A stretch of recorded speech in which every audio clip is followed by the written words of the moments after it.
નમસ્કાર મિત્રો, દેશ અને દુનિયાના સુપરફાસ્ટ સમાચારમાં તમારું સ્વાગત છે. પૂર્વ પતિની હત્યા બદલ ચુવાણ અને આજીવન કેદની સજા. રાજકોટના જસદણ તાલુકાના પ્રતાપપુર ગામે 2022માં યશવંત મકણાવાએ પૂર્વ પત્ની કોમલના નવા પતિ કમલેશ ચાવડાની લગ્નની બીજી રાતે જ હત્યા કરી નાખી હતી. યશવંતે છૂટાછેડા આપ્યા બાદ કોમલે 15 ઓગસ્ટ 2022ના રોજ કમલેશ સાથે લગ્ન કર્યા.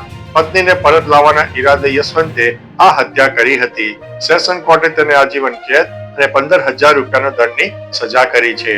અન્ય મહત્વના સમાચારની વાત કરીએ તો અમદાવાદમાં ધર્મનો ભેદભાવ ભૂલીને મુસ્લિમ મહિલાઓ યોગમાં જોડાઈ છે.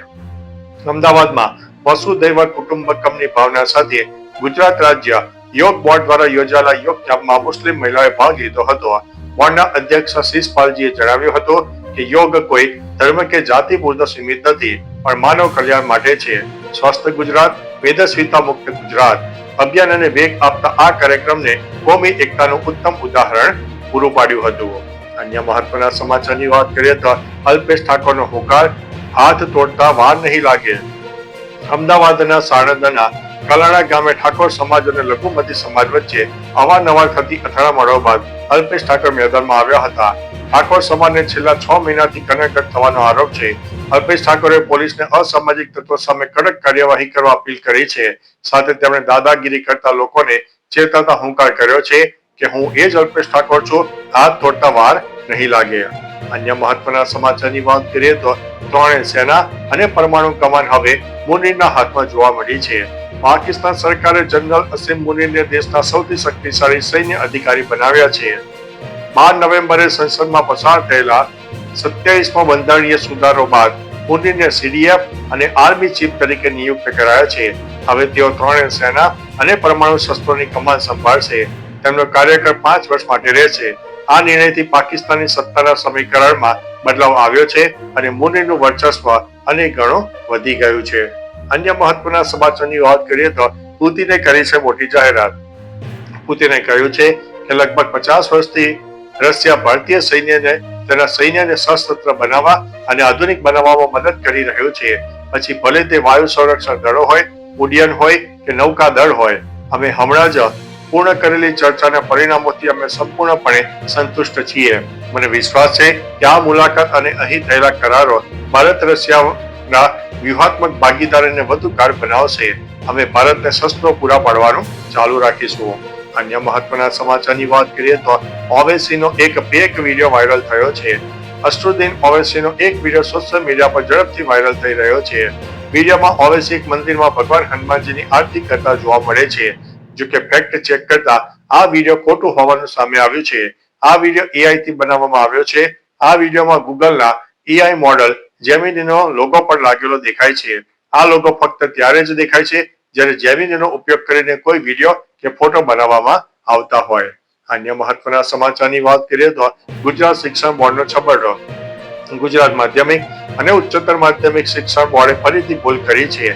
2026ની ધોરણ 10 અને 12ની બોર્ડ પરીક્ષાનું ટાઈમ ટેબલ જાહેર કરતા 4 માર્ચે એટલે કે ધૂળેટીની રજા પર પેપર ગોઠવ્યું હતું. ધોરણ 10માં સામાજિક વિજ્ઞાન અને ધોરણ 12માં સામાન્ય પ્રવાહમાં ઇતિહાસ અને અર્થશાસ્ત્ર અથવા તો નામાના મૂળ તત્વો અને વિજ્ઞાન પ્રવાહમાં જીવ વિજ્ઞાનનું પેપર રાખ્યું છે. 2023માં ચેટીચંડના દિવસે પણ આવી ભૂલ થઈ હતી, જે બાદમાં સુધારાઈ હતી. હવે આ ભૂલ સુધારીને નવી તારીખ સામે આવશે.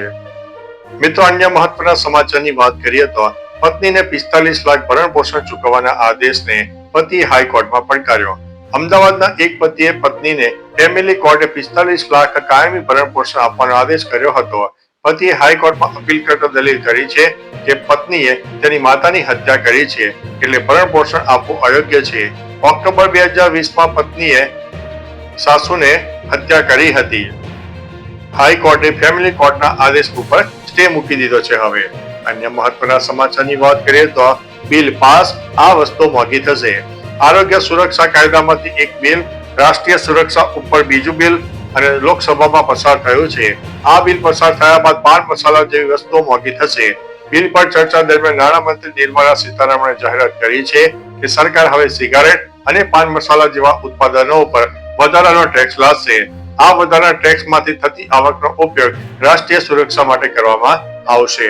અન્ય મહત્વના સમાચારની વાત કરીએ તો પાકિસ્તાનના પીએમ આર્મી ચીફ પર અમેરિકામાં પ્રતિબંધની માંગ. અમેરિકી સંસદના 44 સાંસદોએ વિદેશ મંત્રીને પત્ર લખીને પાકિસ્તાનના પીએમ શાહબાઝ શરીફ અને આર્મી ચીફ આસિમ મુની પર તાત્કાલિક પ્રતિબંધ લગાવવાની માંગ કરી છે. સાંસદોએ આક્ષેપ કર્યો છે કે પાકિસ્તાનમાં તાનાશાહી વધી રહી છે અને સેના સરકાર ચલાવી રહી છે. પત્રમાં પત્રકારોના અપહરણ, સામાન્ય લોકોના અધિકારોનું હનન અને 2024ની ચૂંટણીઓમાં થયેલી ગેરરીતિઓનો ઉલ્લેખ કરીને ચિંતા વ્યક્ત કરી છે. અન્ય મહત્વના સમાચારની વાત કરીએ તો અર્થ સમિટ 2025માં સીએમનું સંબોધન, હેલ્ધી સોઇલ ઉપર ભાર મૂક્યો છે. અર્થ સમિટ 2025માં સીએમ ભૂપેન્દ્રભાઈ પટેલે ગુજરાતને વૈશ્વિક યજમાની મળવા બદલ ગૌરવ વ્યક્ત કર્યું છે અને સમિટની theme healthy soil for healthy citizen હોવાનું જણાવ્યું છે. તેમણે કહ્યું છે કે આ મંચ ગ્રામીણ અર્થતંત્રને સશક્ત બનાવવા, મહિલાના વિકાસ અને એગ્રી એન્ટરપ્રાઇઝ સ્ટાર્ટઅપ્સને પ્રોત્સાહન આપવામાં મદદરૂપ બનશે. ખેડૂતો માટે સોઇલ હેલ્થ કાર્ડ અને તાલીમ કાર્યક્રમો અમલમાં મૂક્યા હોવાનું પણ જણાવ્યું છે. અન્ય મહત્વના સમાચારની વાત કરીએ તો કૂતરાએ બાળકી પર કર્યો છે હુમલો. ગુજરાત સહિત દેશભરમાં રખડતા કૂતરાના હુમલા વધી રહ્યા છે. આવામાં હવે એક ભયાનક સીસીટીવી ફૂટેજ વાયરલ થયા છે. તેમાં એક રખડતો કૂતરો અચાનક શેરીમાં દોડી રહેલી એક બાળકી ઉપર હુમલો કરે છે અને તેને બચકા પણ ભરે છે. સદનસીબે છોકરીના રડવાનો અવાજ સાંભળીને એક મહિલા ત્યાં પહોંચી હતી અને તેનો જીવ બચાવ્યો છે. અન્ય મહત્વના સમાચારની વાત કરીએ તો તેરે ઇશ્ક મેં દે દે પ્યાર દે 2 નો રેકોર્ડ તોડશે. 8મા દિવસના કલેક્શન સાથે તેરે ઇશ્ક મેં દે દે પ્યાર દે 2 ના લાઈફ ટાઈમ રેકોર્ડ તોડવાની અણી પર છે. બોલિવૂડ હંગામા અનુસાર આ વર્ષની શરૂઆતમાં રિલીઝ થયેલી અજય દેવગણ અને રફુલ પ્રીત સિંહની આ ફિલ્મે બોક્સ ઓફિસ ઉપર 88.1 કરોડની કમાણી કરી છે. દે દે પ્યાર દે 2 ના રેકોર્ડ તોડ્યા પછી તેરે ઇશ્ક મેં આગામી ફિલ્મો સની દેઓલની જાગને લક્ષ્ય બતાવશે, જેણે બોક્સ ઓફિસ ઉપર 90.34 કરોડની કમાણી કરી છે. અન્ય મહત્વના સમાચારની વાત કરીએ તો ખડગે અને રાહુલને રાષ્ટ્રપતિ ભોજન સમારંભમાં આમંત્રણ નહીં. પુતિનની ભારત મુલાકાત હવે સમાપ્ત થઈ છે. પુતિનના પ્રસ્થાન પહેલા રાષ્ટ્રપતિ ભવનમાં તેમના સન્માનમાં રાત્રિ ભોજનનું આયોજન કરવામાં આવ્યું. શશી થરૂરને આમંત્રણ આપવામાં આવ્યું હોવાનો અહેવાલ છે. સૂત્રોના જણાવ્યા અનુસાર કોંગ્રેસ અધ્યક્ષ મલ્લિકાર્જુન ખડગે અને લોકસભામાં વિરોધ પક્ષના નેતા રાહુલ ગાંધીને રશિયન રાષ્ટ્રપતિ પુતિનના સન્માનમાં રાત્રિ ભોજનમાં આમંત્રણ નથી આપવામાં આવ્યું. અન્ય મહત્વના સમાચારની વાત કરીએ તો જામનગરમાં આપની બાઇક રેલીનું આયોજન. જામનગરમાં આમ આદમી પાર્ટીએ ભવ્ય બાઇક રેલીનું આયોજન અને જનસભાનું આયોજન કર્યું. પ્રદેશ પ્રમુખ ઈસુદાન ગઢવી, ધારાસભ્ય ગોપાલ ઇટાલિયા અને હેમંત ખવા ઉપસ્થિત રહ્યા. રેલી મહાપ્રભુજીથી બેઠકથી થઈને કાલાવડ નાકા, દરબારગઢ, ચાંદી બજાર, દીપક ટોકીઝ, બેડી ગેટ થઈને ટાઉન હોલ પહોંચી હતી. ત્યાં જનસભામાં ખેડૂતોએ સરકાર વિરુદ્ધ આકરા પ્રહારો કર્યા. કાર્યક્રમનું આયોજન શહેર પ્રમુખ રાજેન્દ્રસિંહ સોઢાએ કર્યું હતું. તો ચાલો મિત્રો, ફરીથી દેશ અને દુનિયાના સુપરફાસ્ટ સમાચાર લઈને મળતા રહીશો. ત્યાં સુધી અમને રજા આપશો. નમસ્તે.